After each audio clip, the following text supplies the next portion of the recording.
মা আমাদেরকে এখানে পাঠিয়ে দিলেন। গোয়াল ঘরে জল ঢুকে গেছে, হয়তো একটু পরে ছাদটাও উড়ে যাবে, তাই গরুগুলোকে নিয়ে একটু আশ্রয়ের জন্য এলাম। তা বেশ করেছিস। এই কে আছিস, গরুগুলোকে নিয়ে গিয়ে ঘাস খেতে দে, আর এই বাচ্চাগুলোর জন্য গরম দুধ নিয়ে আয়। যা বাবা, তোরা দুধ খেয়ে মুন্নির ঘরে গিয়ে বিশ্রাম নে। তোরা যা, আমি একটু পরে আসছি, আমার একটা কাজ মনে পড়ে গেছে।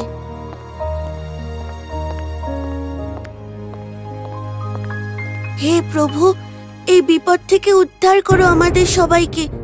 কি ভুল হয়ে গেছে প্রভু, কেন রেগে আছো আমাদের উপর? প্রভু, ক্ষমা ভিক্ষা দাও আমাদের প্রভু। প্রভু, ক্ষমা ভিক্ষা দাও প্রভু।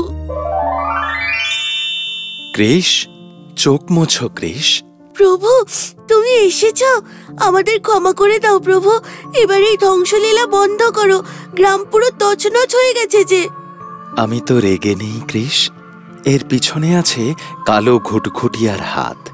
তোমায় ওকে জব্দ করতে হবে, তার জন্য তোমাকে ঝড় বৃষ্টি উপেক্ষা করে যেতে হবে জঙ্গলে। পূর্ব দিকের বড় বটগাছটার ঝুড়ি দিয়ে বাঁধতে হবে ওকে, আর পোড়া মন্দিরে থাকা চকমকি পাথর দিয়ে আগুন জ্বালিয়ে তবেই ওকে বাষ্পে পরিণত করা যাবে। কিন্তু কালো ঘুটঘুটিয়েকে কোথায় পাবো? বড় মাঠের মাঝে তালগাছে বসে আছে ওই কালো ঘুটঘুটিয়া। মুষলধারে বৃষ্টি আর সঙ্গে বিদ্যুতের ঝলকানি সব উপেক্ষা করে বড় বটগাছের ঝুড়ি ছিঁড়ে পোড়ো মন্দিরের চকমকি পাথর খুঁজতে আসে কৃষ আর টুনি। টুনি রে, এই অন্ধকারে কি করে পাবো চকমকি পাথর?